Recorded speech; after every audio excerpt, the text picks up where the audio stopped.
And can have variable composition.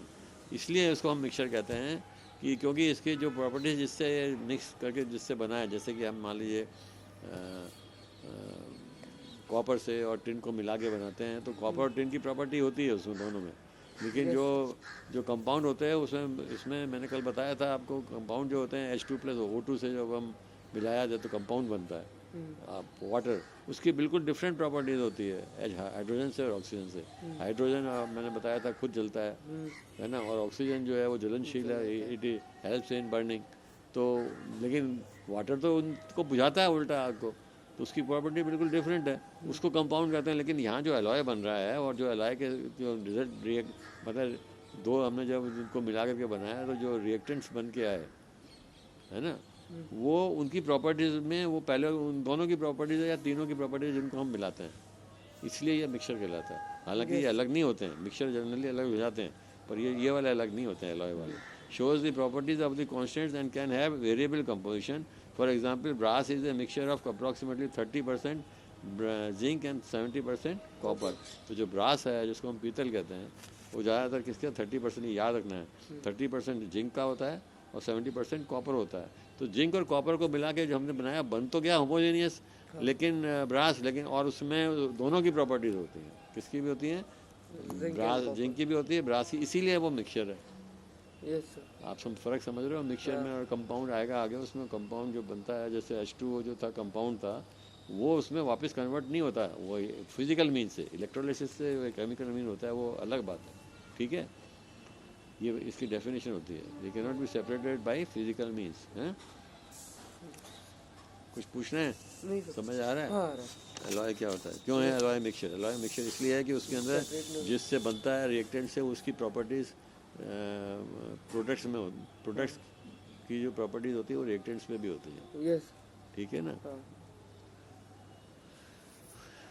A solution has a solvent and A solute. तो solution क्या होता है generally, अब हम और थोड़ा डिटेल में देखें तो सॉल्यूशन मतलब दो चीज़ों से बना हुआ है। एक तो होता है सॉल्वेंट, मतलब जिसमें कोई चीज़ घुल रही है, उसे हम कहते हैं सॉल्वेंट, और जो चीज़ घुली उसको हम क्या कहेंगे, सॉल्यूट।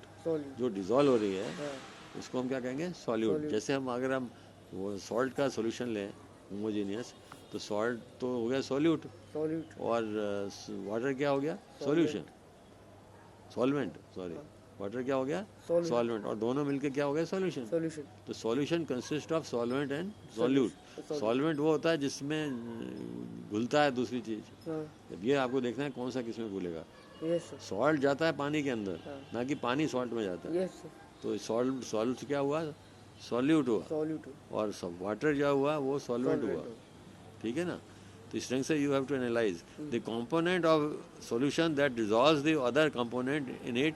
तो इसने आगे डेफिनेशन भी दी है कि the component of the solution that dissolves the other component in it, usually the component present in larger amount is called the solvent. और ये जो सॉल्वेंट जो होता है, ये सॉल्वेंट ज़्यादातर लार्ज अमाउंट में होता है, ठीक है ना।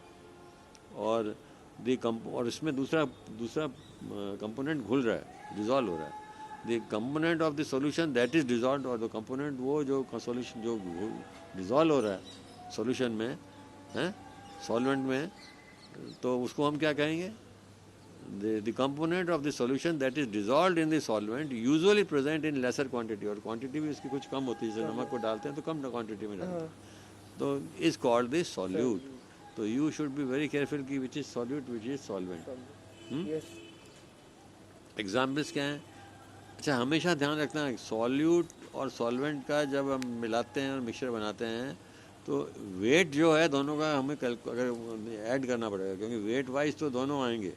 वॉल्यूम तो ये होगा दोनों मिक्स हो गया, अंदर घुस गया उसमें, वॉल्यूम तो नहीं बदलेगा सॉल्वेंट का, सॉल्यूशन का, लेकिन उसका वेट ज़रूर बदल जाएगा, क्योंकि उसका वजन होता है नमक का कुछ, वो अगर आप तोलेंगे पहले सिर्फ वाटर को तोलें और फिर सॉल्ट मिला के तोलेंगे तो दोनों का वजन ज़्यादा आएगा ना। उस एग्जाम्पल्स क्या हैं, इसने एग्जाम्पल्स दिए हैं सॉल्यूशंस की। ए solution of A sugar in water is a solid in liquid solution. तो सॉलिड लिक्विड सॉल्यूशन में, मतलब लिक्विड तो सॉल्यूशन है और वाटर यानी कि सॉल्यूशन है, और सॉलिड क्या है इसमें, शुगर, वो सॉल्वेंट, वो सॉल्यूट हो गया। तो in this solution sugar is the solute and the water is the solvent, तो वाटर सॉल्वेंट रहेगा। सेकेंड एग्जाम्पल है solution of iodine in alcohol known as tincture iodine और टिंचर ऑफ आयोडीन। टिंचर of आयोडीन जो होता है ये एक प्रोडक्ट होता है, has iodine solid as a solute and alcohol. Alcohol आप एक ऑर्गेनिक कंपाउंड होता है, आप बाद में 10th में पढ़ेंगे ये इसकी डिटेल। ये अल्कोहल जनरली होता है जो लिक्विड होता है और ये सॉल्वेंट की तरह होता है, तो इसमें वो डिजॉल्व हो जाता है आयोडीन। तो tincture iodine is also a solution. ये जनरली हम देखते हैं जब डिस्पेंसरी वगैरह में होता है, फर्स्ट एड में कहीं चोट लग जाए, फुंसी हो जाए, तो रेड कलर का सोल्यूशन सा होता है लगा देते हैं, समझ में आया ना, वही टिंचर आयोडीन होता है। थोड़ा उससे अगर चोट में हो तो थोड़ा सा जलन भी होती है। Now third is aerated drinks like soda water etcetera. जो सोडा वाटर होता है जिसको खोलते हैं इसमें एकदम से झाग निकलते हैं, एरेटेड ड्रिंक होती है, are gas in liquid solution. अब ये गैस है लिक्विड सॉल्यूशन में, समझ में आया ना। तो अभी हम देख रहे थे कि सॉलिड ही जनरली रिजॉल्व हो रहे हैं, लेकिन अब क्या है गैस भी रिजॉल्व हो रही है। तो वो भी क्या है, उसका these contains carbon dioxide gas as solute. तो गैस कौन सा है इसमें, कार्बन डाइऑक्साइड वो होती है उसके अंदर, and water is a solvent. समझ में आ रहा है। अब ये केस हमने जो पढ़ा, ये केस किसका था, गैस सॉल्यूट है और वाटर सॉल्वेंट है। पहले हम देख रहे थे कि सॉलिड होता था, अब इसमें गैस है। तो वो यही कह रहा था कि जरूरी नहीं है कि आप हमेशा सॉलिड हो वो सॉल्यूट है। Air is a mixture of gas in gas. Air is a mixture of gas in gas, मतलब ये डिफरेंट गैसेस की मिक्सचर है एयर, लेकिन होमोजेनियस होते हैं सब जगह, है ना। Air is a homogeneous mixture of a number of gases. Its two main constituents are oxygen 21% and nitrogen 78%।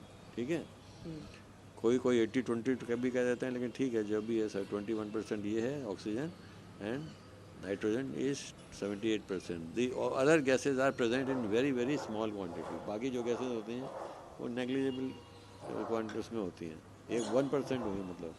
तो अब आप इनको जोड़ोगे तो 99% हो गया, तो 1% में बाकी गैसेज आती हैं। Know properties of a solution क्या है, प्रॉपर्टीज ऑफ सॉल्यूशन बड़ा इंपॉर्टेंट है। सॉल्यूशन की प्रॉपर्टीज क्या होती हैं। A solution is a homogeneous mixture. पहला तो काम कीवर्ड याद रख लो, होमोजेनियस मिक्सचर।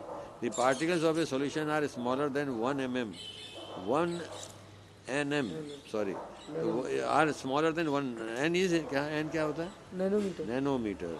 इसे 10⁻⁹ मीटर, 10⁻⁹ में इतना छोटा होता है, हम देख नहीं सकते इन डायमीटर।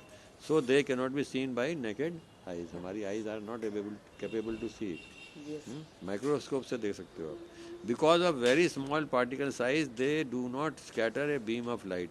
तो वो हमने देखा था, मैंने कहा था आपको, जब सॉल्यूशन में से थ्रू आउट पास हो जाएगी, स्कैटर नहीं होगी, यानी हम नहीं देख सकते, particles will not reflect the light, क्योंकि वो इतने स्मॉल होते हैं, पानी वानी तो निकल जाती है ना।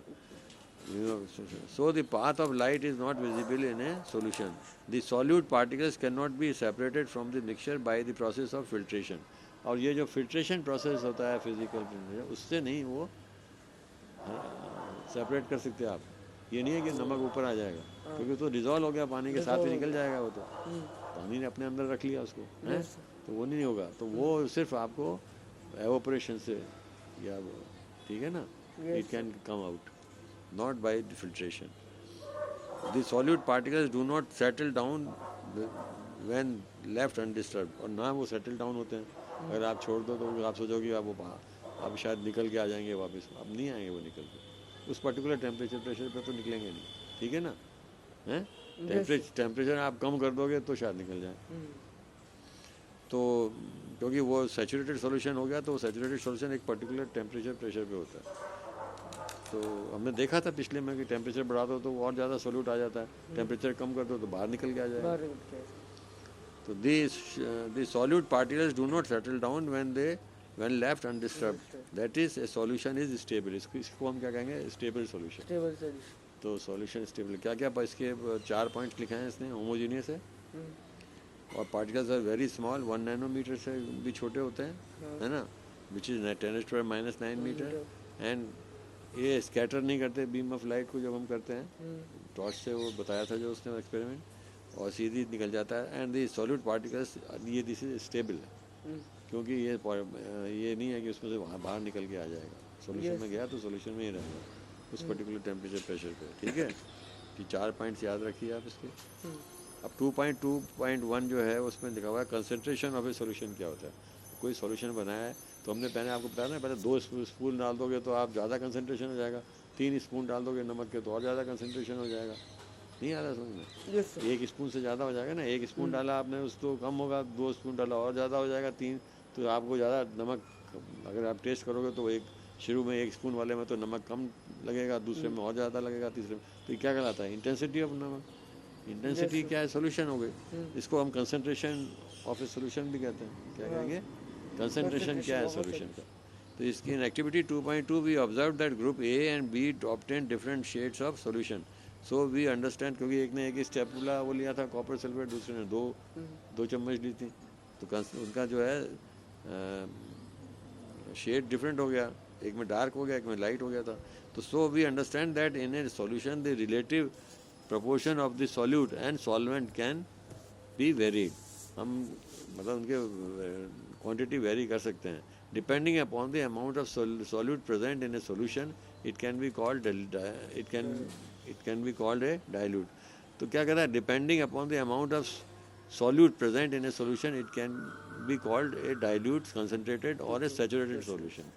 तो अगर आपने 1 स्पून डाला सपोज, तो वो उसको हम डाइल्यूट कह सकते हैं। 2 स्पून डाला तो कंसनट्रेटेड हो गया है, और 3 डाल दिया तो सैचुरेटेड हो गया, मतलब इससे ज़्यादा नहीं आ सकता उसमें पानी में, उस टेम्परेचर पे गर्म करोगे तभी घुलेगा। ठीक है ना? तो 3 तरह के स्टेज हो गई। क्या हो गई? डाइल्यूट जो होते उसमें मतलब अभी और लेने की वो है। डाइल्यूट का मतलब यह है कि अभी और पानी में जा सकता है वो नंबर, दूसरा सॉल्यूट। फिर कंसनट्रेटेड मतलब पूरा चला गया, अब इससे ज़्यादा नहीं जाएगा। फिर ये सैचुरेट मतलब कंसनट्रेटेड मीन्स बहुत ज़्यादा चला गया है, कभी जा रहा है, लेकिन सैचुरेटेड वो होता है कि अब इससे ज़्यादा नहीं जाएगा। ठीक है ना? तो एक तो मीडियम हो गया एक तरह से, एक लाइट हो गया, एक डाइल्यूट तो लाइट हो गया, कंसनट्रेटेड मीडियम हो गया, और काफ़ी मतलब उसमें है, और सैचुरेटेड तो बिल्कुल मैक्सिमम हो गया, इससे ज़्यादा नहीं हो सकता, है ना? तो dilute and concentrated are comparative terms in activity 2.2। तो कंपैरेटिव टर्म्स हैं ये। आप ये नहीं कह सकते कि 5 ग्राम डाइल्यूट है और 10 ग्राम वो है, ऐसे नहीं कह सकते। ये कंपैरिजन है डाइल्यूट और उसका, ठीक है ना, एक दूसरे से। तो the solution obtained by A group इतना है dilute as compare to the obtained by group B, क्योंकि ए में 1 ही स्पून डाला था, दूसरे बी में 2 डाले थे, तो हम ये कह सकते हैं कि ये डाइल्यूट है दूसरे बी से, बी ज़्यादा कंसनट्रेटेड है उससे ज़्यादा है। एक कंसनट्रेटेड होगा, एक डाइल्यूट होगा, जो कम है वो डाइल्यूट है, जो जिसमें ज़्यादा है वो कंसनट्रेटेड हो गया। तो ये कंपैरिजन वर्ड है, कंपेयरिंग करने के लिए। एक्टिविटी 2.3 क्या है? Take approximately 50 millilitre of water each in 2 separate beaker. Again millilitre water लिए ग्लास बीकर में उनको सेपरेट करके लीजिए। Add salt in 1 beaker and sugar और बेरियम क्लोराइड, या तो शुगर लो दूसरे में और बेरियम क्लोराइड लो in the second beaker with continuous stirring, और उसको कंटिन्यूस स्टीर करते रहो हैं। When no more solute can be dissolve, heat the content of the beaker. अगर अब उससे ज़्यादा डिजॉल्व नहीं हो रहा और नीचे थोड़ा आपका रह गया है सॉल्यूट, तो आप उसको हीट कर दो बीकर को, उस पर ट्राईपॉड पे रख के। तो स्टार्ट एडिंग दी सॉल्यूट अगेन, और देखोगे तो आप वो सॉल्यूशन में चला गया, जैसे जैसे गर्म करते जाओगे तो और भी डालोगे तो वो भी चला जाएगा, वो भी घुल जाएगा। स्टिर करना पड़ता है थोड़ा बहुत, लेकिन वो टेम्परेचर जैसे हाई होता है तो और ज़्यादा सॉल्यूट चला जाता है, क्योंकि पार्टिकल्स, मैंने कल बताया था, पार्टिकल्स विल गो फर्दर। जैसे हीट करते हैं तो सॉल्यूशन के पार्टिकल्स और ज़्यादा दूर दूर चले जाते हैं। इसका मतलब उनकी कैपेसिटी बढ़ जाती है लेने की बीच की जगह, तो और सॉल्ट चला जाएगा। तो जैसे जैसे टेम्परेचर बढ़ाओगे पार्टिकल्स का जो है डिस्टेंस ज़्यादा होता जाता है, और वो गैप, तो उसके अंदर फिर आप मोर solute can enter, provided you warm it और हीट इट, है ना। तो in the is the amount of salt and sugar or barium chloride that can be dissolved in water at a given temperature same है? नहीं, एक temperature पे एक अलग अलग टेम्परेचर पे अलग अलग होंगे, और यहाँ एक टेम्परेचर पे सेम होंगे क्या? Is the amount of salt and sugar और barium chloride that can be dissolve in water at a given temperature same ही होंगे। अगर एक ही टेम्परेचर है तो सेम होंगे, क्योंकि पार्टिकल्स के बीच में स्पेस तो बराबर है, उतनी है। लेकिन temperature at any particular temperature A solution that has dissolved as much solute as it is capable of dissolving is said to be a saturated solution। एक पर्टिकुलर टेम्परेचर पे जितना भी वो एक ले सकता है मैक्सिमम, आप डालते जाओ, स्टिर करते जाओ, डालते जाओ, तो जितना मैक्सिमम सॉल्ट जा सकता है उसको हम कहते हैं सैचुरेटेड। सैचुरेट। तो सैचुरेटेड सॉल्यूशन एक पर्टिकुलर टेम्परेचर से रिलेटेड है। जैसे ही आपने उसका टेम्परेचर बढ़ाया तो वो सैचुरेटेड फिर वापस अनसैचुरेटेड हो जाता है, अनसैचुरेटेड। क्योंकि उसमें और आ सकता है ना। तो in other words, when no more solute can be dissolved in a solution at a given temperature, it is called a saturated solution। ये saturated solution की definition है, यस। अंडरलाइन कर लीजिए, इसको याद कर लीजिए ठीक से, समझा मैंने दिया आपको, है ना। The amount of the solute present in the saturated solution at this temperature is called its solubility।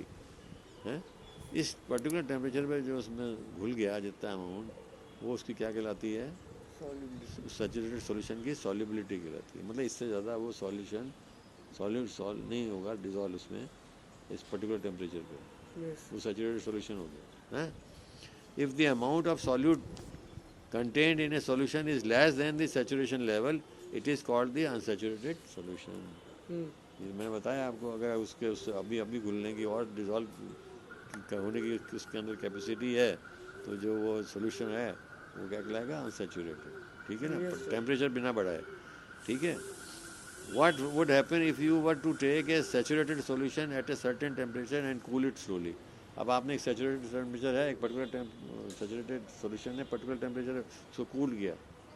हमने देखा था ना पिछले चैप्टर में, कूल किया, कंडेंस किया, तो क्या होगा, वो जो अंदर था वो बाहर निकल गया, जो वो, क्योंकि हर टेम्परेचर पे सैचुरेटेड सॉल्यूशन की क्वांटिटी डिफरेंट होगी। तो जब जैसे अगर उसका टेम्परेचर ज़्यादा होगा तो ज़्यादा कैपेसिटी होगी, और टेम्परेचर कम कर दिया तो कैपेसिटी कम हो जाएगी। तो इसका मतलब जो एक्सेस होगा वो बाहर निकल के आ जाएगा। नहीं आ रहा समझ? यस हैं? सर।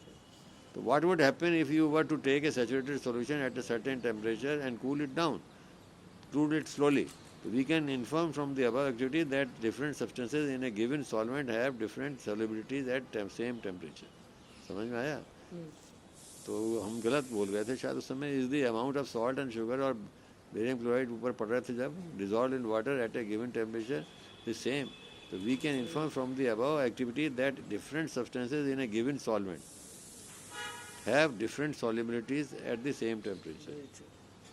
वो क्यों? क्योंकि साइज का फर्क है हर एक का, पार्टिकल्स का। ठीक है ना। The concentration of a solution is the amount of, what is concentration, जो जिस हेडिंग से हम पढ़ना चाह रहे थे, तो उसकी डेफिनेशन है, the concentration of a solution is the amount of solute present in a given amount, mass और volume। ये दोनों में हो सकता है। अमाउंट का यहाँ शब्द जो है दोनों के लिए यूज़ किया गया, मास के लिए भी एज वेल एज वॉल्यूम के लिए। तो it can be based on mass as well as on volume. ठीक है, of a solution or the amount of solute dissolved in a given mass or volume or solvent, या फिर amount of solute dissolved in, तो आप समझ में आ रहा है ये क्या है, कह रहा है, the concentration of a solution is the amount of solute present in given amount, mass or volume of a solution। ठीक है, or the amount of solute dissolved in given mass or volume of solvent।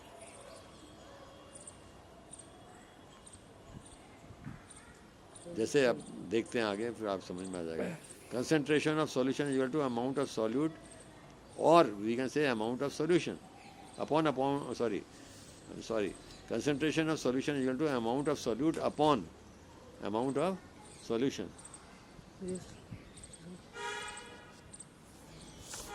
ये upon का है, this is upon. आपके यहाँ दूसरे रंग से लिखा हुआ है, कोई बात नहीं है, वो भी आएगा आगे लिखा हुआ है। ये हटा दिया गया इसमें से। एनीवे, आप इसको, या अमाउंट ऑफ सॉल्यूट पर अमाउंट ऑफ सॉल्वेंट हो गया, अमाउंट ऑफ सॉल्यूट पर अमाउंट ऑफ सॉल्वेंट। सॉल्यूट तो वो हो गया जैसे नमक वगैरह होता है, अमाउंट ऑफ सॉल्वेंट वो हो गया जो वाटर हो गया। ये भी एक हो सकती है कंसंट्रेशन की डेफिनेशन। तो आपके बुक में दी हुई है 100% वाली। Let us see, there are various ways of expressing the concentration of a solution, ये लिखा है। हाँ, तो ये, but there we will learn only two methods। हम दो ही मेथड्स लेंगे, एक मास पे डिपेंडेंट होगा और एक वॉल्यूम पे डिपेंडेंट होगा। तो mass by mass percentage of a solution. तो मास ऑफ सोल्यूट कंसंट्रेशन क्या हुआ, मास of solute upon mass of solution. Solution का मास का मतलब वाटर नहीं है, और सॉल्वेंट नहीं है। नहीं नहीं, पूरा मास ऑफ solution सॉल्यूशन का मतलब दोनों आ गए इसमें, हाँ मास ऑफ सब solvent and plus and solvent and solute हाँ, दोनों का तो सॉल्यूशन वर्ड पूरा लिखा है सॉल्यूशन। यस इंटू 100, समझ में आ गया।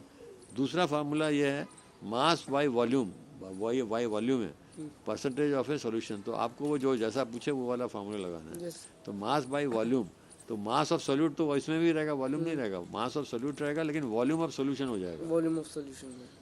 ठीक है, Yes, इंटू 100। तो इसने एग्जाम्पल दिया, उससे आप समझ लीजिए। सर हाँ सर ये तीसरा भी है हाँ, क्या है, सर, वॉल्यूम बाय हाँ volume percentage of a solution. हाँ, ये भी हो सकता है। हाँ तो volume upon, volume of solute upon volume of solution into 100। 3 दिए या 2 ही दिए सर हैं? 3 दिए। तो दो, तीसरे में क्या लिखा है? Sir volume by volume percentage of a solution, volume of solute upon volume of solution into 100। इधर फर्स्ट वाले में मास की जगह वॉल्यूम कर रहे थे।